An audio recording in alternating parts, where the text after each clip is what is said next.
ខ្ញុំសូមអញ្ជើញទួងសប្បារមីថែទឹកថែដីព្រៃប្រឹងសាអីស័យតតនាងរាំងខែងតាអានថាងទិសាមហាតេជោនិមន្តអីស័យនាមីរត់ពាន់ពាត់បានបាំងខាងទឹងប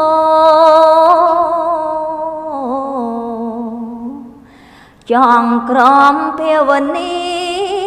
ក្រមលពដូចព្រះពុទ្ធទ្រង់ញៀនញៃអារដ្ឋនីអីស័យកលៃ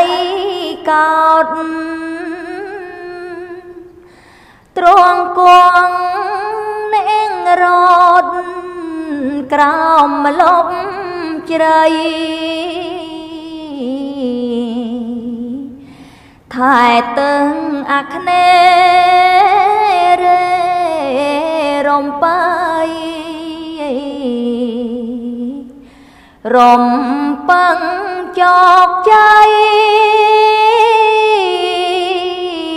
ព្រះតៃពិត